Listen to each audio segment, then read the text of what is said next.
না, সংগ্রামী ছিল না, রাজপথে ছিল না, তারা এখন বীর বিক্রম হয়ে আজকে বিভিন্ন ধরনের সমাবেশে উত্তপ্তপূর্ণ আচরণ করছেন। তাদের সেই আচরণের নিন্দা জানিয়ে আগামী দিন ইউনিয়ন কর্তৃক আয়োজিত দোয়া এবং ইফতার মাহফিলের আজকের সভার সংগ্রামী সভাপতি উপস্থিত আছেন চট্টগ্রাম উত্তর জেলা বিএনপির সংগ্রামী যুগ্ম আহ্বায়ক আমার রাজনীতি শিক্ষাগুরু জনাব অধ্যাপক ইনিস চৌধুরী। আমাদের মাঝে আরো উপস্থিত আছেন বাংলাদেশ জাতীয়তাবাদী দল চট্টগ্রাম উত্তর জেলা বিএনপির সাবেক যুগ্ম আহ্বায়ক শ্রদ্ধেয় বড় ভাই জনাব অধ্যাপক আজম খান। আজকের প্রধান বক্তা হিসেবে উপস্থিত আছেন রাঙ্গুনিয়া উপজেলা বিএনপির সংগ্রামী সভাপতি জনাব অধ্যাপক কুতুবুদ্দিন বাহার ভাই। উপস্থিত আছেন বাংলাদেশ জাতীয়তাবাদী দল রাঙ্গুনিয়া উপজেলা বিএনপির সংগ্রামী সদস্য সচিব জনাব আবু আহমদ হাসনাত ভাই।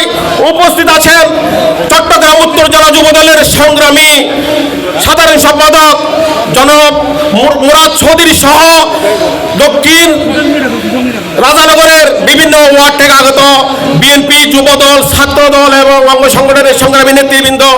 বক্তব্য শুরুতে আমার সংগ্রামী সালাম এবং শুভেচ্ছা গ্রহণ করুন। আসসালামু আলাইকুম রহমতুল্লাহি ওয়া বারাকাতুহু।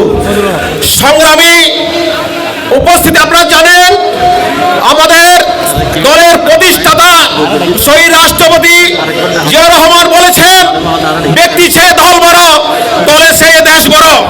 সুতরাং যারা এখন নিজেকে জাহিল করার জন্য দীর্ঘ 17 বছর আন্দোলনে ছিল না, সংগ্রামে ছিল না, রাজপথে ছিল না, তারা এখন বীর বিক্রম হয়ে আজকে বিভিন্ন ধরনের সমাবেশে উত্তপ্তপূর্ণ আচরণ করছেন।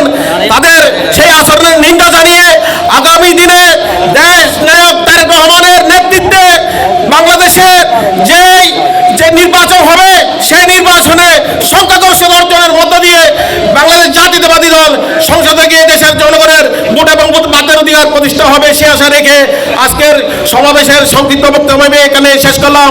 বাংলাদেশ জিন্দাবাদ, বাংলাদেশ জাতীয়তাবাদী দল জিন্দাবাদ, শহীদ জিয়া মরহুম দেশ নেত্রী বেগম খালেদা জিন্দাবাদ। ধন্যবাদ সবাইকে। আমাদের মাঝে ওরা উপস্থিত হয়েছেন উপজেলা ইউনিয়নের যুবদল মাসুদ।